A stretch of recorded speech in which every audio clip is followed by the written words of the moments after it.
নমস্কার। আজকের আলোচ্য বিষয়, আজকে আমি আলোচনা করব একাগ্রতা, মনসংযোগ এবং ধ্যান এই বিষয়ে স্বামীজির মতবাদ। একাগ্রতা এইটি আজকালকার যুগের সব থেকে বড় প্রবলেম।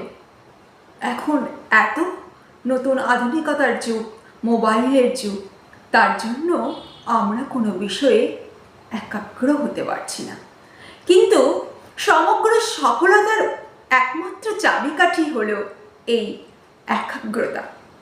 আর এই একাগ্রতা বিষয়ে স্বামীজি কি মতবাদ, সেটি আজকের আলোচ্য বিষয়।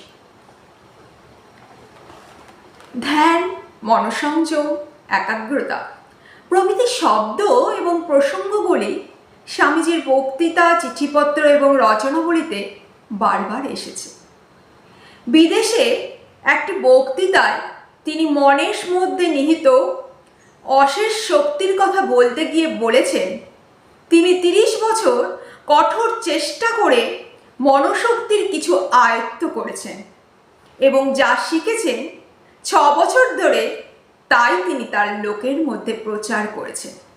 স্বামীজির এই সফলতার একমাত্র কারণ হলো তার একাগ্রতা ছিল সব বিষয়ে। 1922 সালে 22শে ডিসেম্বর ধীরামাটাকে একটি চিঠিতে লিখেছেন, ধ্যান, মনোযোগ এবং একাগ্রতা সাধন করে সর্বপ্রকার উদ্বেগ এবং দুর্ভাবনার অতীত হয়ে থাকার আলো তার করায়ত্ত। তাই আজকের বিষয় স্বামীজির চিন্তার আলোয় একাগ্রতা, মনসংযোগ এবং ধ্যান কি। স্বামীজির মতে মনসংযোগ, একাগ্রতা এবং ধ্যানের অভিযাত্রায় প্রথম প্রয়োজন সেটি হলো পবিত্রতা এবং নীতিপরায়ণতা। তিনি বলেছেন, মনটি যত আমাদের পবিত্র হবে ততই তাকে সংযত করা সহজ হবে।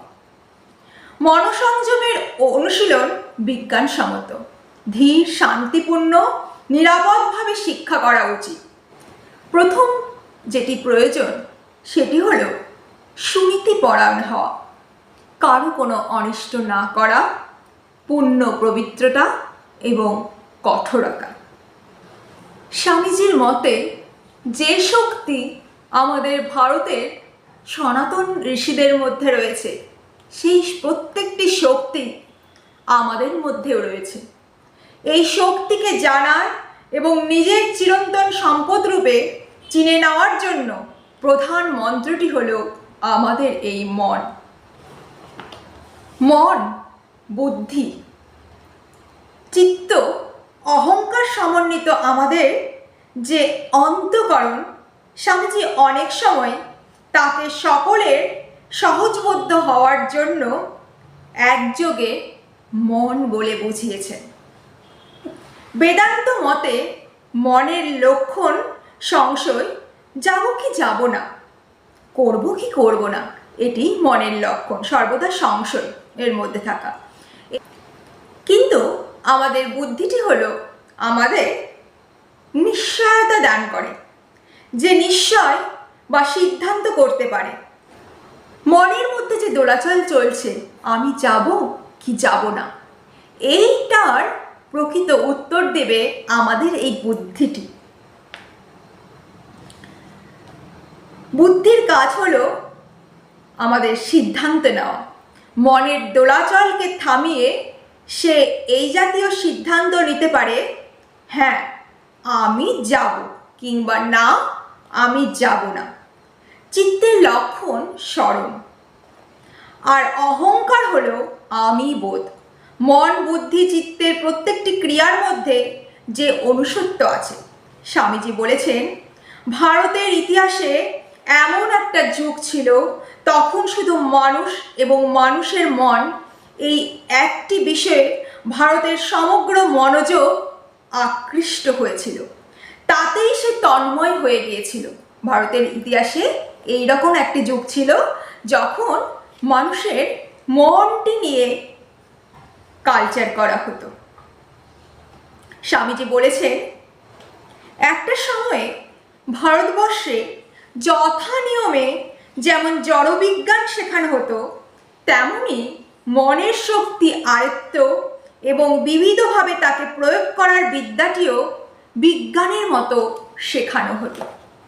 স্বামীজি বলেছেন, তারা এই বিদ্যার নাম দিয়েছিলেন রাজযোগ। ভারতে হাজার হাজার লোক এই বিদ্যাই চর্চা করত, কি করে আমাদের মনটিকে নিয়ন্ত্রণ করা যায়।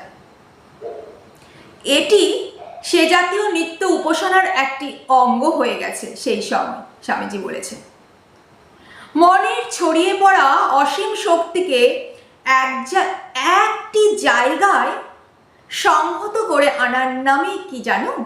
একাগ্রতা। স্বামীজির মতে এই একাগ্রতার শক্তিতে পশুতে আর মানুষের মধ্যে তফাৎ। পশু কি করে? পশু তার স্বাভাবিক প্রবৃত্তির প্রেরণায় কখনো হয়তো খাদ্যবস্তু বা শিকারের দিকে মনকে একাগ্র করতে পারে, কিন্তু তাছাড়া সে কখনো অন্য কোনো জিনিসের প্রতি বেশিক্ষণ মন দিতে পারে না। মানুষে মানুষে পার্থক্যের কারণেও আবার সেই একাগ্রতার তারতম্য। সর্বনিম্ন স্তরের মানুষের সঙ্গে সর্বোচ্চ স্তরের মানুষের তুলনা করে দেখো, দেখবে একাগ্রতার মাত্রা বিভিন্ন বলে এই পার্থক্যের সৃষ্টি করে। যার যত একাগ্রতা সে তত উঁচুতে উঠবে। এত বড় বড় কাজ এই পৃথিবীতে হচ্ছে, সবই একাগ্রতার শক্তিতে। স্বামীজি এই একাগ্রতা প্রসঙ্গে একটি সমস্যার কথা উল্লেখ করেছেন। আসলে আমাদের প্রত্যেকের মধ্যে মনকে একাগ্র করার শক্তি রয়েছে এবং আমরা অধিকাংশ সময়ে যে জিনিসটি ভালোবাসি তার প্রতি আপনা আপনি আকৃষ্ট এবং একাগ্র হয়ে পড়ি। কিন্তু এই ধরনের একাগ্রতা পরাধীন একাগ্রতা, যার সবচেয়ে বড় দোষ হচ্ছে মন আমাদের আয়ত্তে থাকে না, বরং মনই আমাদের চালিত করে। যেন সম্পূর্ণ বাইরের কোনো বস্তু আমাদের মনটিকে টেনে নিয়ে যতক্ষণ খুশি নিজেদের মধ্যে রাখে, যেটি আমরা বর্তমান যুগে দেখছি। গুগল, ফেসবুক এগুলি আমাদেরকে জাস্ট পরাধীন করে রাখছে। একাগ্রতা সম্বন্ধে স্বামীজি আরও বলেছেন, আমাদের মতে মনের একাগ্রতা সাধনই শিক্ষার প্রাণ। শুধু তথ্য সংগ্রহ করা নয়, আবার যদি আমাকে নতুন করে শিক্ষা লাভ করতে হতো, নিজের ইচ্ছা মতো আমি যদি তা করতে পারতাম, তাহলে আমি শিক্ষণীয় বিষয় নিয়ে মোটেই মাথা ঘামাতাম না। স্বামীজি বলেছেন, আমি আমার মনের একাগ্রতা এবং নির্লিপ্তর ক্ষমতাকে ক্রমে ক্রমে বাড়িয়ে তুলতাম। তারপর ওইভাবে গঠিত নিখুঁত যন্ত্রটির সাহায্যে, মানে এই মনটির সাহায্যে সুবিধা মতো তথ্য সংগ্রহ করতাম। স্বামীজি বলেছেন, তিনি যদি আবার পড়াশোনা করতে পারতেন, তাহলে মনের একাগ্রতার সাহায্যেই তিনি যে কোনো তথ্য সংগ্রহ করতে পারতেন। স্বামীজির মতে জাগতিক বা পারমার্থিক যে কোনো জ্ঞান লাভের মূলেই রয়েছে একাগ্রতা। রসায়নবিদ নিজের পরীক্ষাগারে মনের সম্পূর্ণ শক্তিকে কেন্দ্রীভূত করেন এবং যেসব বস্তু তিনি বিশ্লেষণ করছেন তার উপর তা প্রয়োগ করেন। এইভাবে তিনি ওইসব বস্তুর রহস্য অবগত হন। জ্যোতির্বিদ নিজের মনের সব শক্তি একত্রিত করে দূরবীক্ষণ যন্ত্রের মাধ্যমে আকাশে প্রয়োগ করেন, আর অমনি সূর্য, চন্দ্র, নক্ষত্র সকলেই নিজের রহস্য তার কাছে প্রকাশ করে। আমরা সাধারণত বাহ্য বিষয়ে মনোনিবেশ করতে অভ্যস্ত থাকি।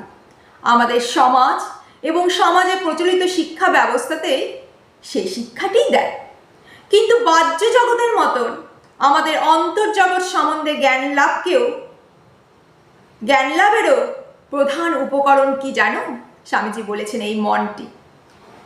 মনকে অন্তর্জগতের উপর প্রয়োগ করে বিভিন্ন মত এবং পথের ধর্মসাধকরা অন্তর্জগতের সত্যকে আবিষ্কার করেন এবং আধ্যাত্মিক সিদ্ধি বলতে তারা যা বোঝেন সেই সিদ্ধি লাভ করেন। স্বামীজি বলেছেন, মনকে অন্তর্জগতে স্থির করা এবং বহির্বিষয়ে স্থির করার চেয়েও অনেক বেশি কঠিন। কারণ এখানে জ্ঞানের বিষয় একটি আভ্যন্তরীণ বস্তু, অর্থাৎ কি জানো, এই মনটি, যেটিকে বাহ্য ইন্দ্রিয় দিয়ে দেখা যায় না। জ্যোতির্বিদ কি করেন? তার মনকে আকাশের নক্ষত্রের দিকে প্রয়োগ করেন। এখানে আমাদের মনকে আমাদের নিজের মনের উপরেই প্রয়োগ করতে হবে, তবে কঠিন হলেও এটি সম্ভব, স্বামীজি বলেছেন। কারণ মনের এমন একটি ক্ষমতা আছে যার দ্বারা সে নিজের ভিতরটা দেখতে পারে। মন সাধারণত, স্বামীজি বলেছেন, নিজেকে দুভাগ করে অবস্থান করে।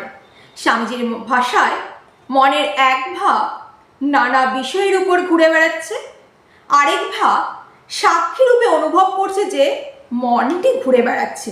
এই যে আমরা বলি আমাদের মনটি আজ খুব অস্থির, বা মাঝে মাঝে বলি আজ মনটি খুব শান্ত, সেটা আমরা বলতে পারি আমার ওই সাক্ষী মনটি আমার মনের বাকি অংশ সম্বন্ধে যে অভিজ্ঞতা সেটির উপর ভিত্তি করে। স্বামীজি এই বিষয়ে বলেছেন, উদাহরণ দিচ্ছেন, আমি তোমার সঙ্গে কথা বলছি, আবার একই সঙ্গে আমি যেন আরেকটি লোক, কি করছি তা জানছি এবং শুনছি। অর্থাৎ আমি যে কথা বলছি, অন্য কাজ করছি না, সেটা জানছি এবং কি কথা বলছি তা শুনছি। সেটি কার দ্বারা? ওই সাক্ষী মনটির দ্বারা। স্বামীজি বলেছেন, মনের এই সাক্ষী অংশটিকে শক্তিশালী করে তার দ্বারাই আমাদের মনের চঞ্চল বাকি অংশটিকে স্থির করতে হবে। মনকে আয়ত্ত করার এই কাজটি এতই গুরুত্বপূর্ণ যে স্বামীজি বলেছেন, এইটুকু সময় নষ্ট না করে তোমাদের লেগে পড়া উচিত তোমাদের এই পরিভ্রমণকে, অর্থাৎ তোমাদের এই মনের এই পরিভ্রমণকে দমন করার কাজে। স্বামীজি বলছেন, হয়তো এই মুহূর্তে আমি ভাবলাম যে আমাদের মনটি ঠিক আছে, আমি ঈশ্বরের উপরে ধ্যান করব, কিন্তু এক মুহূর্তের মধ্যেই দেখলাম আমাদের মনটি লন্ডনে চলে গেছে। এর কারণ মনকে সচেতনভাবে একাগ্র করার অভ্যাস আমরা অধিকাংশ মানুষই করি না। তাই আমাদের মন আমাদের অপেক্ষা না রেখে স্বাধীনভাবে বিচরণ করতে অভ্যস্ত হয়ে ওঠে, এবং যখনই আমাদের মনকে আমরা নিজেদের ইচ্ছা মতন চালানোর চেষ্টা করি, মন বেশ বিদ্রোহী হয়ে ওঠে। কিন্তু আমরা যদি নিয়মিত অনুসরণ করি তাহলে এই মনকে আয়ত্তে আনা যায়।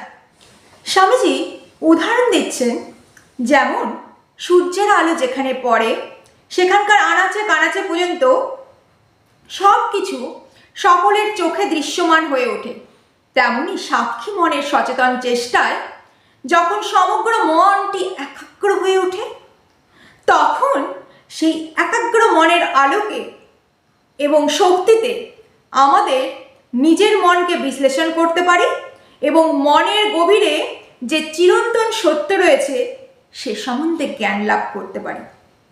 এই পর্যন্ত বলে স্বামীজি নিজেই প্রশ্ন করেছেন এবং উত্তর দিচ্ছেন, এই রকম জ্ঞানের উপকারিতা কি?